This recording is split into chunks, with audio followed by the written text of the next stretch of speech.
Alright, folks, we're going to continue where I left off last time. And we're going to start by changing the name of this city from Westness to Nalipima.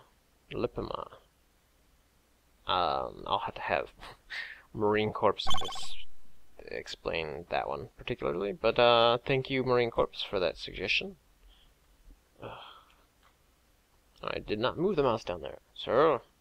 I'm going to blame the cats that are fighting at my feet right now. So essentially, where we left off, we were still just exploring around. Not really any particular goal for this exploration, except for the fact that we kind of wanted to find some neighbors, which so far has not been a fruitful endeavor. But we will continue searching.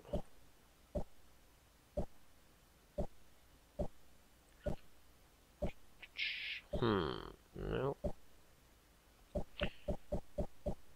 Okay, well, for those who haven't ever played a civ game, essentially, the goal of the game is to have cats fight at your feet. The goal of the game is to lead your civilization into glorious victory over all the other civilizations. There are a few different ways to do just that. The most basic ones are to lead all civilizations in all the other categories such as power and wealth and all that for, I believe, to the year 2000 or 2500. There's a certain level or a certain age that the game stops at. I'm going to build this granary. Now I have 3 cats in my lap. So throughout this night where I've attempted to record things, I have slowly became a cat magnet, in which I gather all the cats in the house into my room. Thank you, cats. I already selected granary. I need to pay attention to what I'm doing and not the cats. So, the general, basic, easiest ways to get to get victory in this game is to essentially defeat your opponents in one of a few different ways. The easiest one is just to be cream of the crop. Build everything the best. Keep yourself highest on the advancements. Militarily strong enough to defend yourself from attacks. And wealthy enough to fund any large products or large production needs that you might run into as the game progresses. There are a few other ways you can win through scientific discovery, which is the race to space, essentially. You build a space station, and your cities build components for it. And the first civilization to reach Alpha Centauri with a successful launch is considered the winner. You can also destroy all the other civilizations on the planet, which also nets you a victory. By default, I believe the game automatically respawns the other eliminated players so that you have the number that you set the game to have until a certain age, and then it stops. Let me pause my explanation of essentially what civilization is and show you one of the, I don't know if it's a bug or if it's a purposeful design decision, but my goal is literacy. And the game tells me that nothing can be learned to lead me to literacy right now, which is very odd because I have writing and code of laws. I have both these things.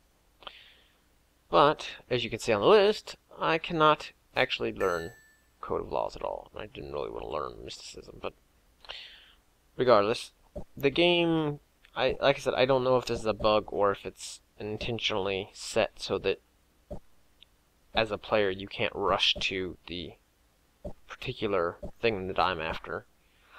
And the thing that I'm after is, of course, the Great Library. The Great Library is probably one of the more broken wonders in the game, in that, especially in a larger game, the Great Library lets you... Hold on one second while I figure out what I'm going to do. I'm going to build a granary. The Great Library essentially gives you any of the technological advances that 3 other nations have discovered already. So if you are pushing towards one particular advancement, and enough other computer players are learning other things, you will essentially just acquire those things without having to spend any research towards them. Essentially meaning that while the computer works on technologies, you are gaining some of their pursuits as well. So it really just is like a huge science boost, and it can definitely swing the tide of the game around. Especially if you play multiplayer with human people, that's probably one of the first wonders that I would push towards. Unless you suspect people are going to go really militaristic on you, and then I would probably suggest the Great Wall. But the Great Library is always one of those ones that no matter what will pay off for you. And because it lasts for quite a while into the game, you will pick up a lot of the lower technologies that you might have just not have picked up right away without investing anything towards them. Now, I'm going to briefly show off... Oh, I guess we're... What? Oh, that's the guy who discovered that place. I'm going to briefly show off the city screen a little bit more. I just stumbled into literacy. I beat you, game. I'm going to click on Great Library just to show you 2 other civilizations, sorry. It expires after electricity. Electricity is fairly deep into the game. Okay. Sorry about that. I was kind of interrupted by Windows annoying me at the fact that the computer is much crappier than it used to be. So, as I was stating, the Great Library is very awesome. And it is definitely one of the best early wonders in the game. There are a few that are just kind of useless, and some of them are very situational as to whether or not you're playing against human players or not, or computer players. So it is always very handy to read up upon your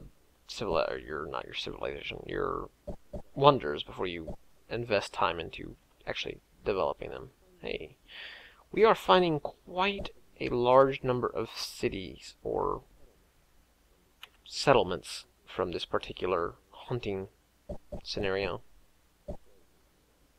Exploration scenario, that is. You know, I'm going to have you fortify. Man, another one. We are in a very large territory. Our civilization is huge, just from sheer numbers of cities. Because essentially, at least in the original civilization, they still had these sorts of stumbling into the villages and finding advanced tribes. But you didn't quite run into them quite as often. Oh, yeah, I'm totally building a great library already. Thank you, game. Alright, so let me stop here and take a look. I'll throw a bit of educational curve into this particular video. I will show off some of the information on units themselves. As you look here, of course, the number of turns it takes to build them is right here on the left side. This is the attack, defense, and movement portion of the screen here that shows you exactly what their attack power is, their defensive capability, and how many movement they get. And then their hit points are listed here.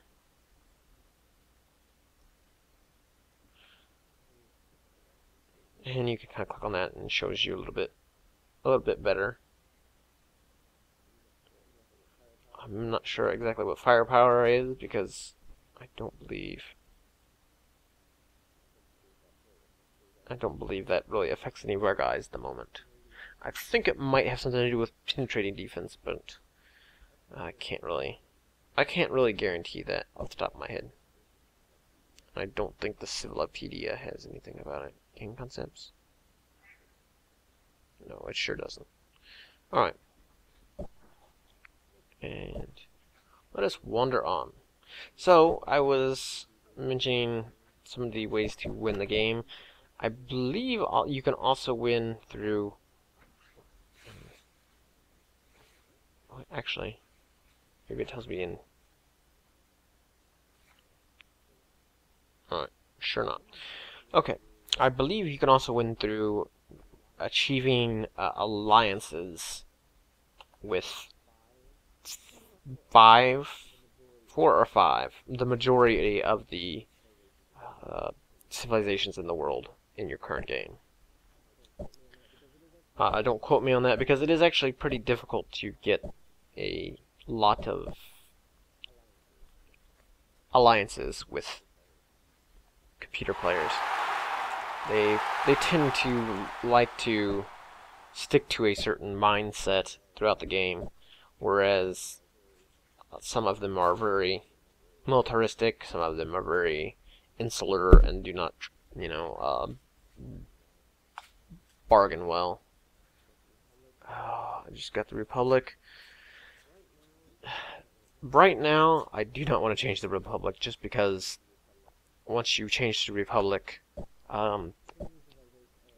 changing civilization or changing governments can really hinder or help your overall picture. With all the units that I have rolling around on the current world map, the moment that I change over to a republic, everybody will be in an uproar because people start to get angry at the fact that I have soldiers out of the city. What? I thought I just built that. Whatever. Wah, wah. But yeah, they will get very angry at the fact that you have people out of your city, military units out of your city, because they believe that, the military is not supposed to be used for military actions, they're supposed to be used for defensive purposes. Well, the game really doesn't have any concept of knowing what you're doing with said units, so what happens essentially is you get unhappy citizens for every military unit beyond the first one outside of a city, which currently is quite a bit of units.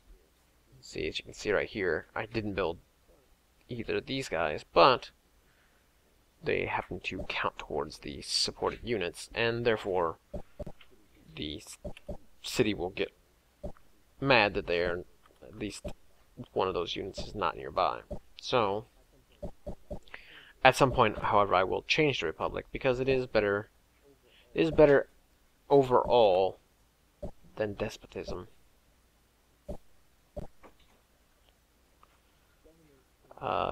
Government changes also influence the amount of production you get out of sciences and trade or money and the actual production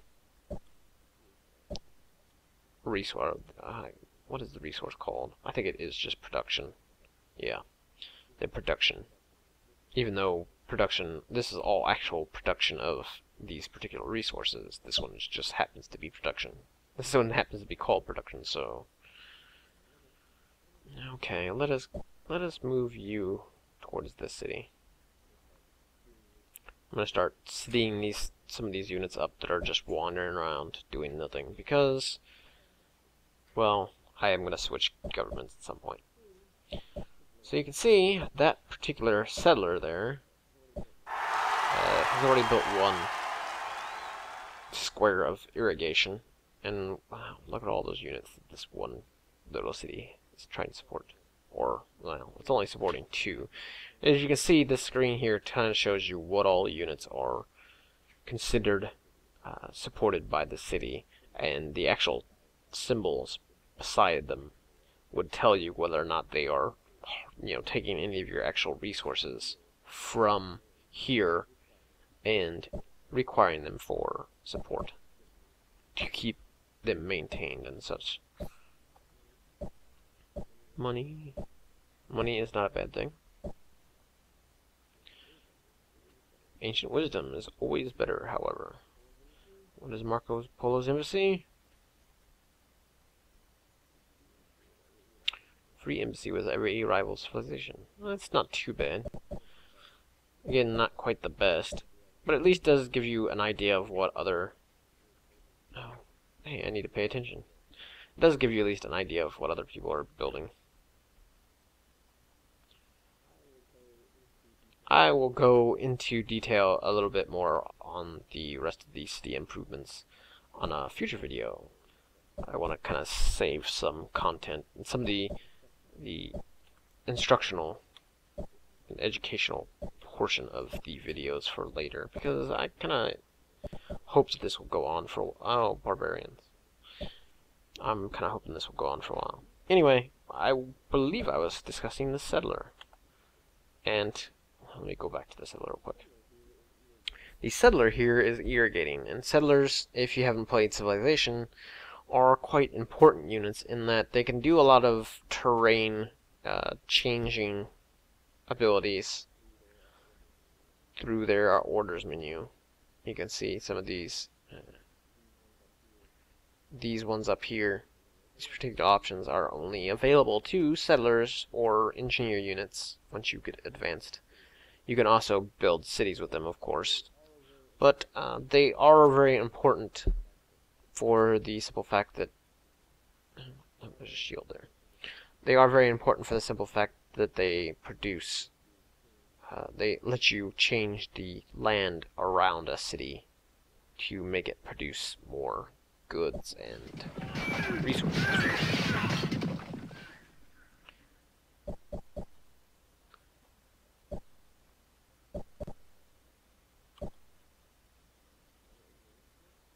Another advanced tribe.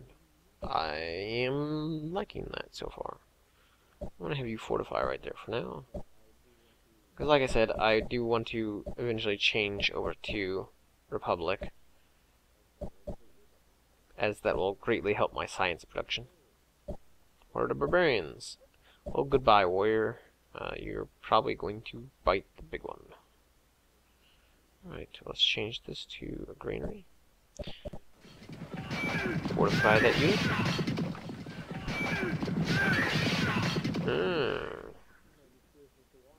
You might be curious as to why our warrior unit has actually defeated a few guys. Well, he did defeat a few guys. Terrain actually does give you intrinsic bonuses to standing on particular terrain units. In fact, I'll right-click on a mountain or a hill that particular warrior was on earlier. You can see it actually gives you a 100% unit defense boost if you are on said mountain or hill. I keep killing the mountain. If you are on said square when another unit attacks you. So his defense actually had increased from his basic 1 to 2, which actually is a pretty decent upturn from a unit that only has, say, a 1 attack. However, after several attacks, you kind of get whittled down a bit, and, well, you eventually will lose a unit, even if it's just a minor defense boost, because of the fact that you are still taking the damage. You don't... Oh, Okay, I guess I don't... I must have goofed that up. You'll have to bear with me, folks. I'm a little scatterbrained. And it kind of happens nowadays.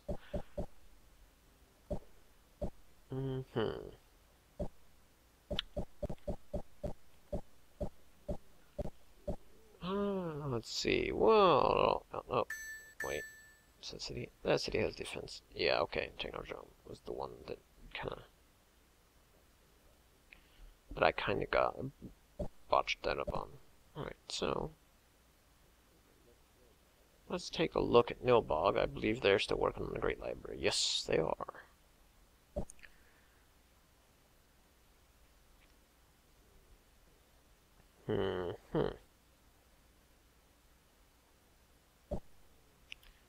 Alright, well, you know what? I'm gonna have them fortify. This unit will continue to work on irrigation.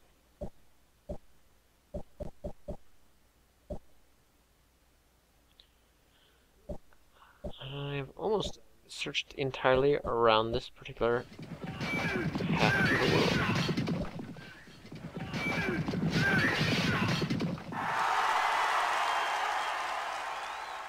Alright. Let us build a library.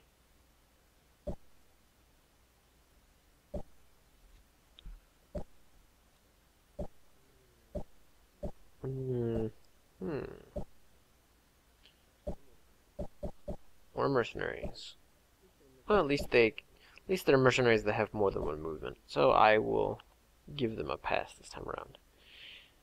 Indians are producing the Hanging Gardens. I believe the Hanging Gardens increase the effectiveness of happiness.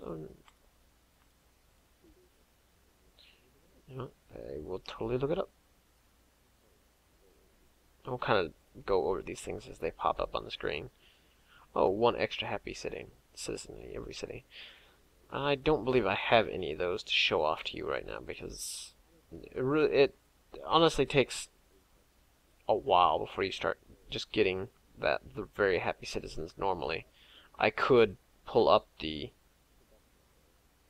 production there and lose the surplus, which cuts away my growth, and that would give me what is essentially the noble or the happy looking guy and an entertainer. The guy that you pull up off the particular square essentially becomes a different type of worker.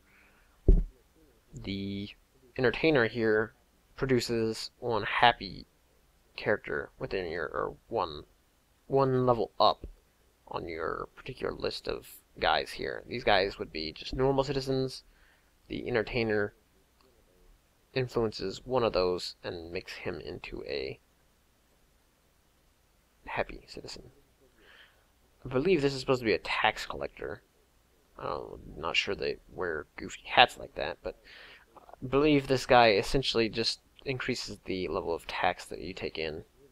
And the wizard is actually the guy who lets you produce science. But I don't want either of these things right now. I want more growth in my cities. Thank you. Alright, then let's go. I'm going to wrap this up here shortly once I kind of explore around in this newer area a bit.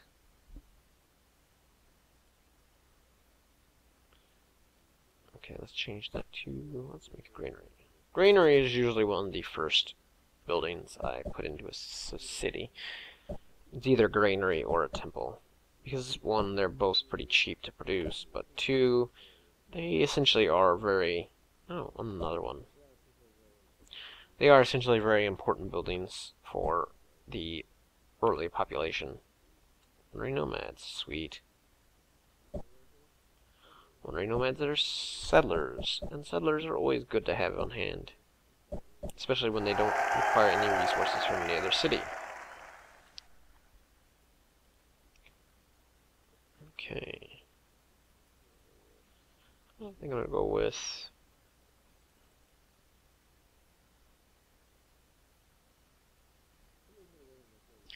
Somebody's already working on the pyramids and the Hanging Gardens, so probably wouldn't be a great idea to go for that. To be honest, actually I think I'll go for the library. Because I really don't have the production that I'd like to have here to work on a wonder there. Scrolls of Ancient Wisdom, we've got banking.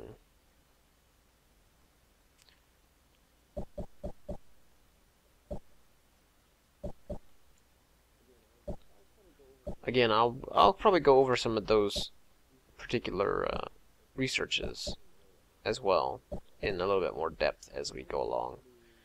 They are pretty self-explanatory. I mean, they're essentially you're researching a concept, and the concepts can give you units, advances in your city improvements, or can give you more technology options, essentially.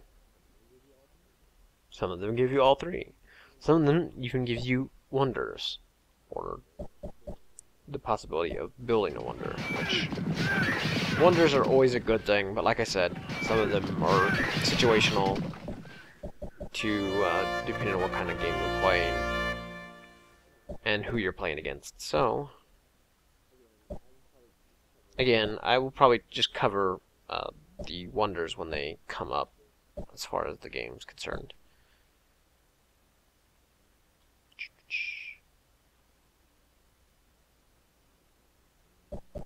Map making. In fact, you know what? Let us cover the other wonder that popped up earlier, the pyramids. Counts as a granary in every one of your cities, which essentially just gives you a little bit of free production, or a little bit of free advancements in your cities without having to pay the production to build an actual granary. So.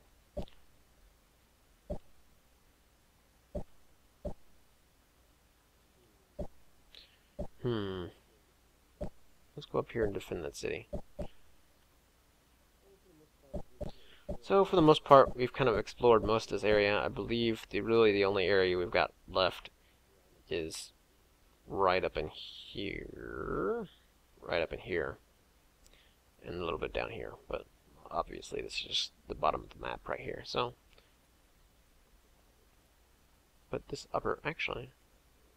There's a little bit more area up there we can still research or search around in. So those will be our two areas of exploration next time around. So until next time, I still hope to see some more suggestions for city names or any ideas for what you want to see in future videos as far as perhaps what we should do, whether we should go to war or go for the science win. Like I said, this civilization is supposed to be kind of a little bit governed by the community, so I want to kind of see some ideas thrown out there by you guys. So drop some down in the comment section, and we will get around to them in the future videos. Until then, have a good one, folks.